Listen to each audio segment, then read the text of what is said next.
All right, so we're going to do some chapter 4 homework. You ready, Fred? Yeah, I'm ready. I know how to do this. Oh, which part? What do you know how to do? Balancing the equations. Oh, okay, yeah. Number 4 here. Balance these equations. So the trick to balancing equations is what? I don't know. Would you say there's a trick, Fred? Just organizing yourself. That's right. Writing clearly. All right. Organizing ourselves. I'm going to also not include the subscripts just to try to keep it as clear as possible. There's one other little mini trick, which I'll show you in a bit here, but making sure that you have the appropriate numbers, subscripts, all right? You're assuming there's no coefficients to start off with. You're balancing this thing, right? So I look on the left, I find out the different elements that I have. I have silver, sulfur, hydrogen, and oxygen.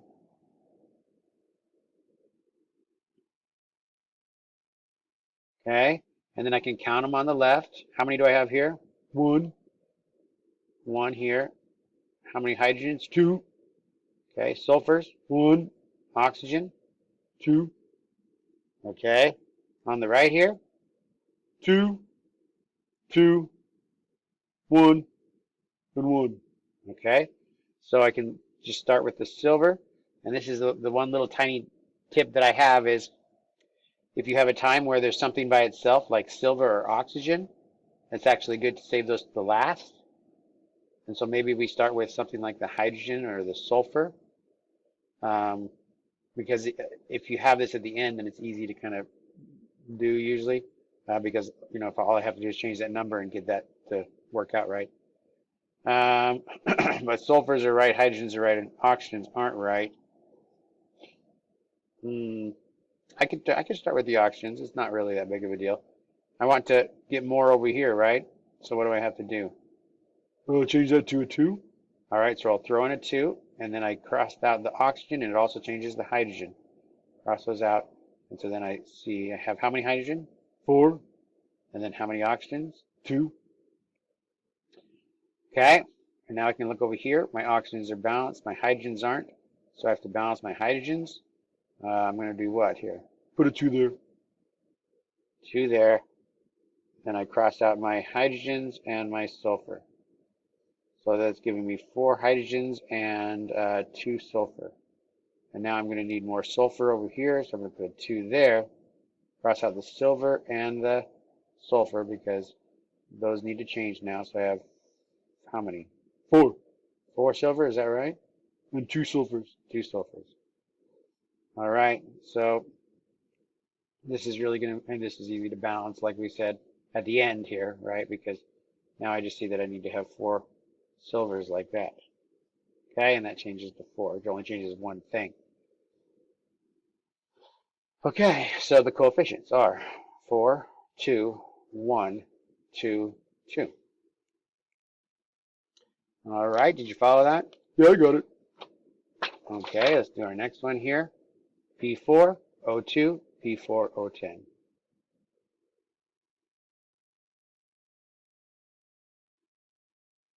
Okay, phosphorus, Four, oxygen, two, four, and 10. okay, so phosphorus is already balanced. I just need more oxygen, right? Yeah, so just a five. All right, so if I put a 5 there, then that's going to give me 10 there. All right, that's pretty straightforward. Yeah, that was easy. All right, the next one, lead, water, oxygen, lead hydroxide.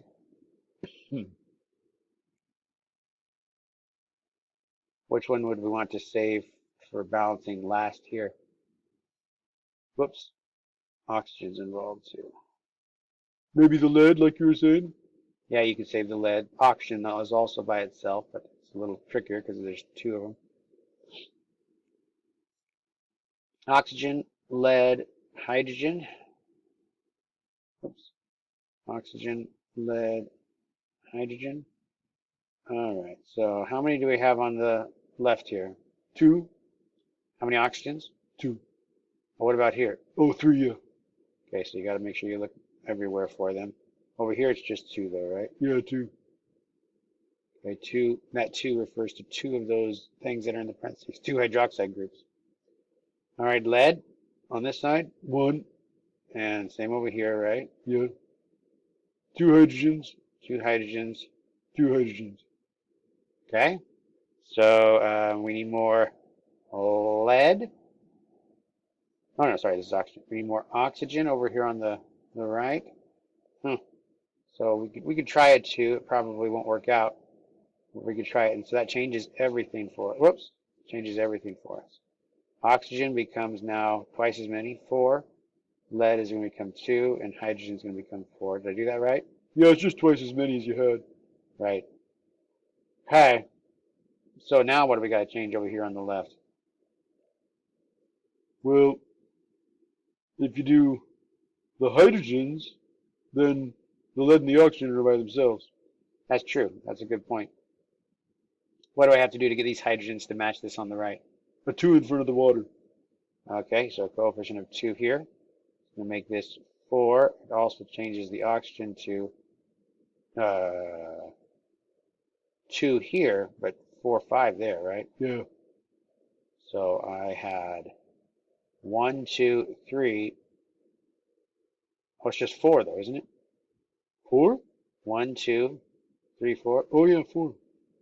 Okay, so now I have 4. So there we go. We got the oxygens right, we got the hydrogens right, and now we can just put a 2 in front of that lead there. Make it a 2. Okay, so coefficients 1, 2, 2, 2. That's a good one. Okay.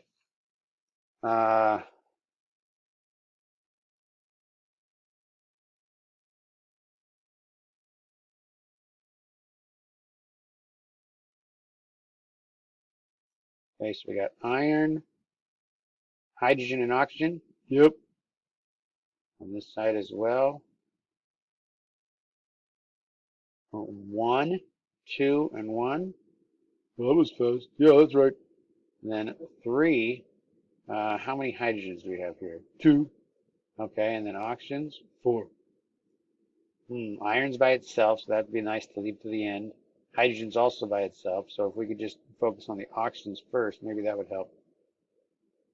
So I need to put a 4 here to get 4 times as many oxygen, and that's going to also change the hydrogen. So I have 8 hydrogen and 4 oxygen now. Now I can get more hydrogen over here. I need 8 altogether. I have 2. If I put a 4 there, will that give me 8? Yeah, that's 8. All right, and then I just need a 3 in front of there, and that'll give me 3 ions. Did we get it done? Looks like it. Okay. Coefficients are 3, 4, 1, 4. Okay. Scandium. What is that? Scandium 2 oxide? No, scandium 3 oxide. Scandium 3 oxide. Scandium 3 oxide. Sulfur trioxide. And scandium 3 sulfate.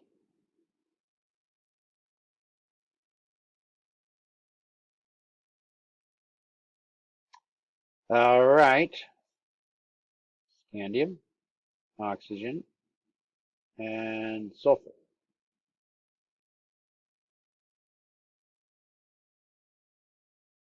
Okay. How many scandium on the left? 2. 2 on the right as well. Okay. Did I copy that down right? Yeah. Oxygen on the left? 6. 1, 2, 3, 4, 5, 6. Yeah, okay. And on the right? 7. 7? Oh, 12. Yeah, 12, right? This is SO4, and there's 3 of those SO4s, right? A little reminder, 3 of these SO4s. So that's 4 times 3, so that's 12. All right, sulfur on the right here, 3. and on the left here, 1. nothing's by itself, so there's nothing going to be especially better to save to the last, right? So oxygens are off by the most. Scandium is right. Sulfurs. Can we put a 3 here? Okay. What will that do for us? Gives us 3 sulfurs. 3 sulfurs, and it also changes oxygen. No, it's 9 now. Okay. Well, 9 from this, right? Oh yeah, 12. Okay, good. So we had 3, 4, 5, 6. Now we have 3 times 3 is 9, 10, 11, 12.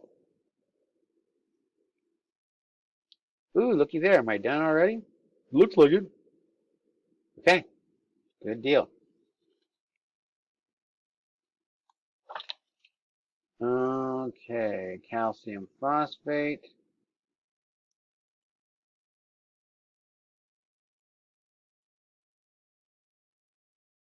And phosphoric acid. So,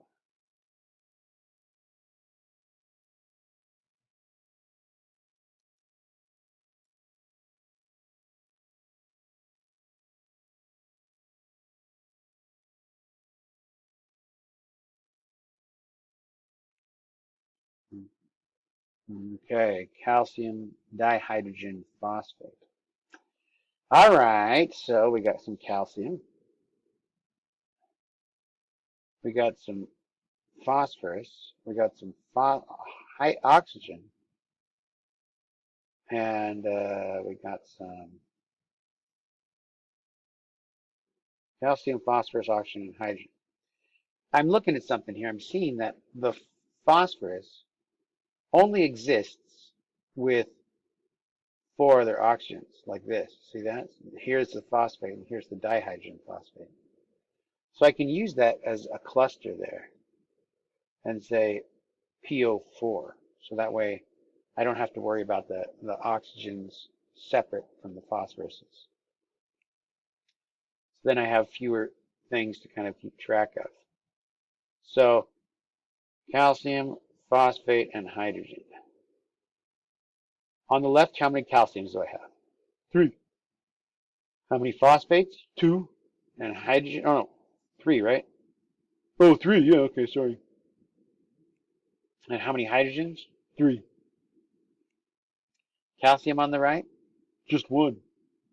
Make sure I copy that down right. Yeah, just 1. Phosphate on the right? There's 2 of the H2PO4s. That's right. And so there would be 2 of the PO4s. And hydrogens, you said it H2, 2 of those, so it's 4 of those. Okay? I'm going to try to get the calciums right first by putting a 3 there. That's going to change the calciums. It's going to change the phosphates, and it's going to change the hydrogen. So I have to redo everything here. It's just this times 3, actually, so it's just the, right, because I just put 3 in front of them. Yeah, okay. So everything worked out except for the phosphates and the hydrogen. Oh, no, everything worked out. Calciums are right. What can I do to get the phosphates right? Multiply it by 2. All right, so if I put it here, it would make the calcium more, so I'll just put it here, right? Yeah. So, wait, that doesn't give me enough. I want, right now I had 3, now I have only 1, 2, 3, 4. I need 6 altogether. You need a 4 there. 4 here? Yeah. How did you know that? Because you have 2 on the left. But you need a total of 6, so you need 4 more, so you need a 4 there. Oh, that's right. Okay. So 4 here, that'll give me a total of what? So the hydrogens and the phosphates are going to change. That'll give me 1, 2, plus the 4, so that's 6. And then hydrogens, what does that do? 12? Yeah. Which, does that make sense? We put a 4 there. Okay, yeah.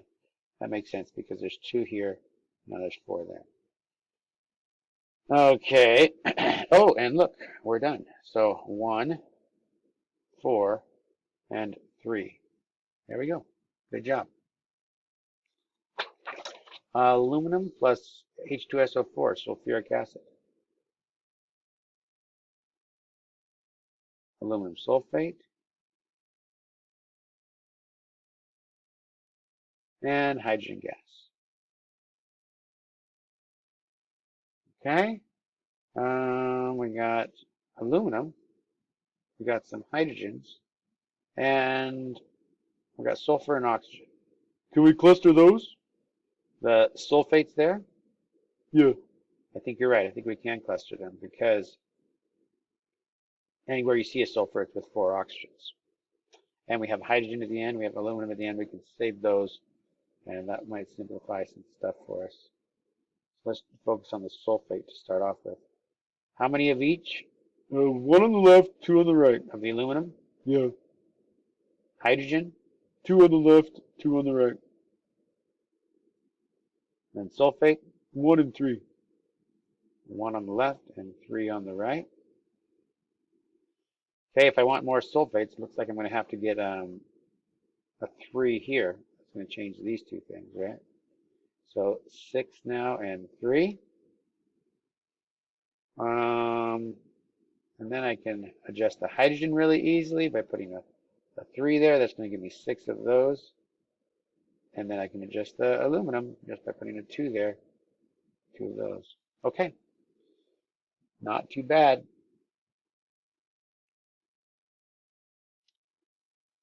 Titanium chloride? Titanium chloride, TiCl4, titanium 4 chloride. Yeah. Water, titanium 4 oxide, and HCl.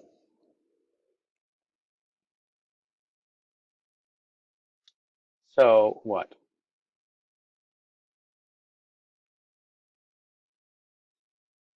Titanium, chlorine, hydrogen, and oxygen.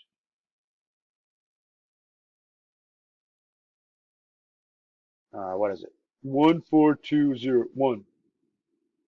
1, 4, what? 2, 1. Like that? Yeah, that looks right. That's right. Okay, over here, 1, 1, 2. 1, 1, 1, 2. 1, 1, 1, 2. 1 titanium, 1 chlorine, hydrogen, 1, and 2 oxygen. Okay, 1, 1, 1, 2. Yeah, okay, good. All right, so what do we want to shift first? The chlorides. The chlorines. Yeah. So 4 here. Yeah, that'll do it. That changes the hydrogen and the chlorine, so there's 4 and 4 now. And then the water on the left. What do we need to do with it? Put a 2 in front so you have twice as many. 2 here, so I have 4. This is going to go to 2. 1, 4, 4, 2, 1, 4, 4, 2. Okay, so 1, 2, 1, 4. Good job. All right. So now we have some balanced molecular equations, and we want to write the ionic and net ionic equation for these reactions that are provided. Do you remember what the ionic equation is? Not too much. So the ionic equation is when we have a chemical reaction like this one that follows the pattern of 2 ionic compounds that we'll call A, B, and C, D, coming together to form products where A, which is a cation, B, anion, C, cation, D, anion. The cation in this compound goes with the anion in the second, and vice versa. The cation here goes with the anion there. Okay? This metathesis reaction, I always forget which one it is. This reaction here,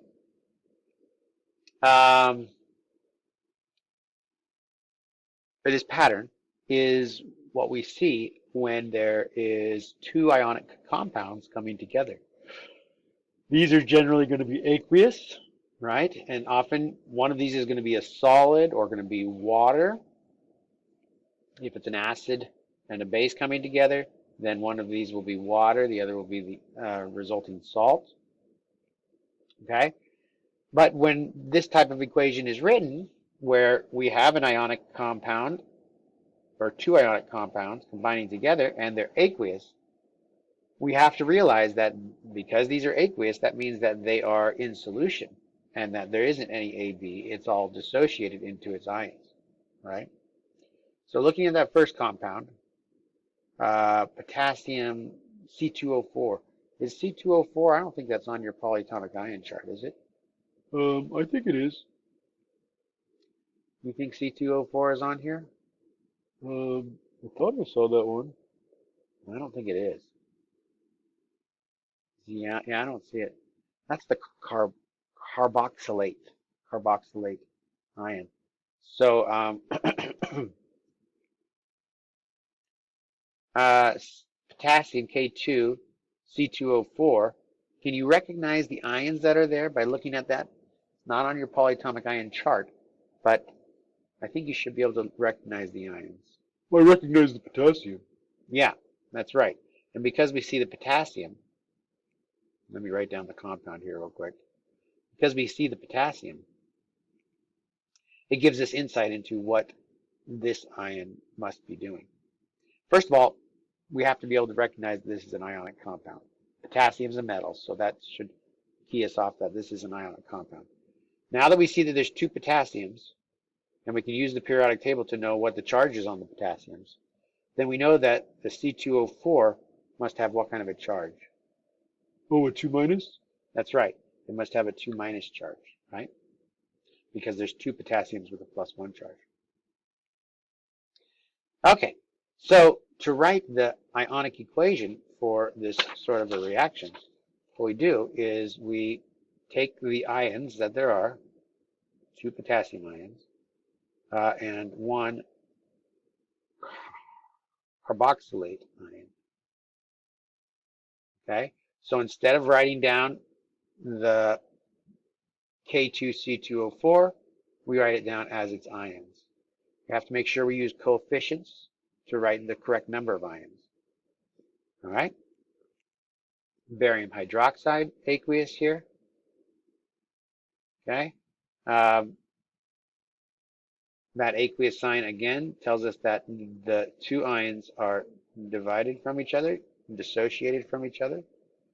The barium ion, we can look on the periodic table and see that it's a 2+. Bring out the periodic table here.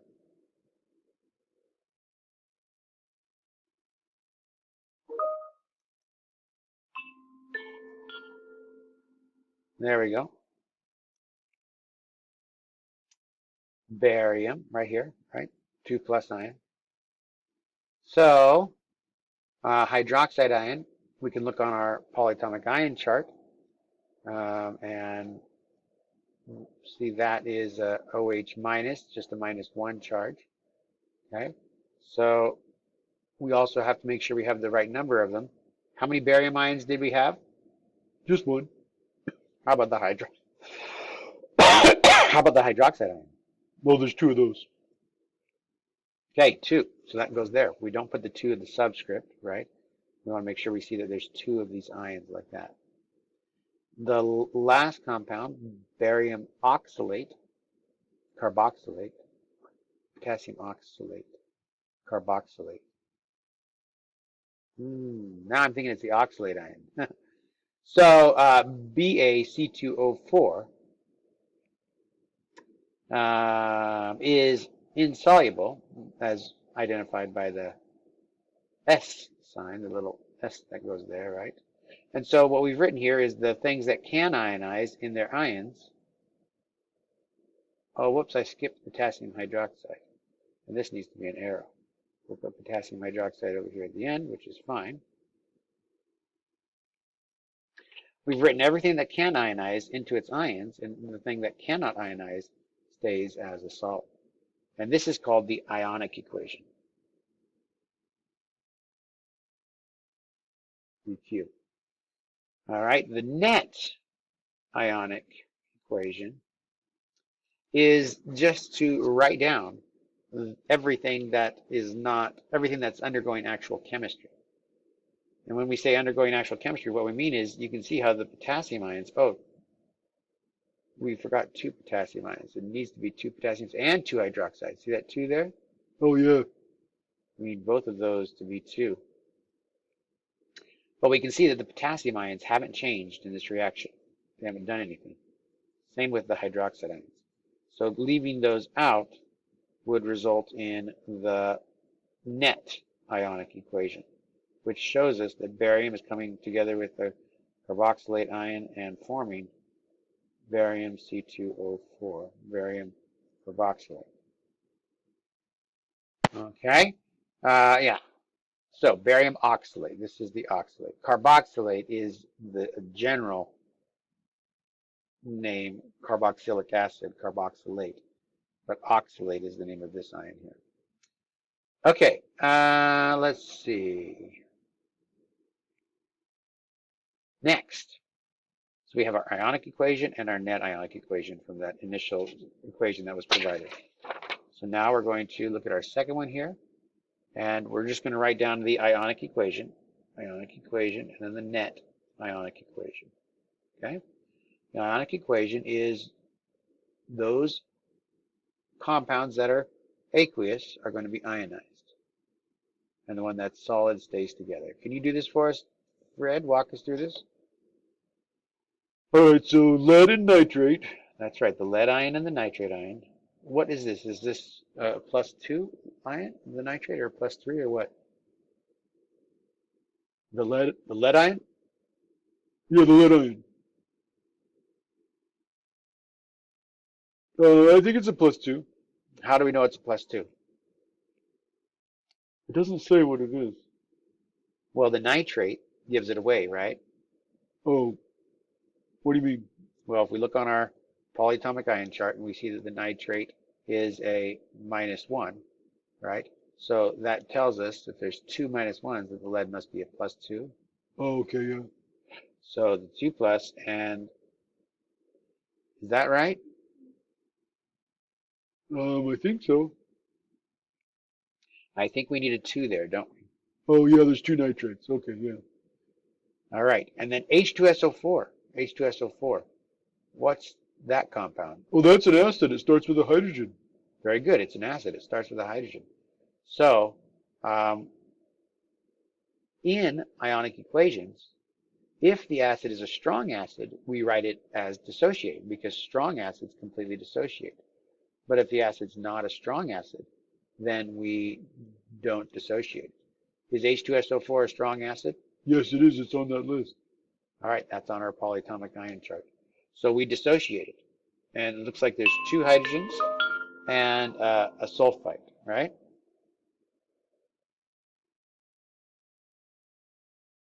The sulfate. Okay, so we look at lead sulfate forming. That is a solid. That's not going to dissociate. But the other one is, oh, that's an acid too, isn't it? Yeah, I think it's a strong acid. If it's a strong acid, then we write it as dissociated. But if not, yeah, here it is. It's on here. So it's nitric acid. It's a strong acid. So we dissociate it. 2 hydrogens and 2 NO3 minuses. Okay, so who's doing the business here? Where's the net ionic equation? The spectator ions are nitrate and sulfates and hydrogens. All right, the nitrates are out. Well, no, the sulfate's not out Oh, yeah. because the sulfate is forming something, right? But the nitrates are out and the hydrogens are out. So we have lead ions plus the sulfate going to lead sulfate.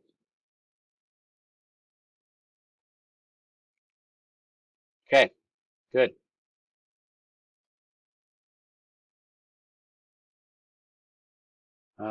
Last one here. Let's write this in its ionic equation, and then let's write the net ionic equation. All right, the first one, oh, no, I'm sorry, yeah, the first compound here. Does it dissociate? Well, it says solid, but it's on the left side. Okay, if it says solid, then it doesn't dissociate. So we just say calcium carbonate. It doesn't dissociate. H2SO4, that's a strong acid, so that dissociates. Very good. I just almost wrote the H2 down here, the 2, right? Subscript. You can't do that. And we want to say that there's 2 hydrogen ions. It's not H2. It's not hydrogen gas, right? Okay. And then the sulfate, SO4, look on your polyatomic ion chart and double check. It's a 2 minus ion, right? And then on the right, what do we write is dissociated here? Not the solid. Not the solid. That's right. SO4. That stays together. The gas? Do we dissociate gas? The only thing that dissociates are ionic compounds that say aqueous by them. Okay, so not the gas or the liquid. That's right. Not the carbon dioxide gas and not the water. Okay? So, in this, what do we see? Is there anything that is not doing something? Are there any spectator ions? I guess not. Right? The hydrogen is being captured as the water with the water. The calcium is with the sulfate here now. The carbonate is going to leaving as carbon dioxide. So the net ionic equation is just going to be the same. Okay, good stuff.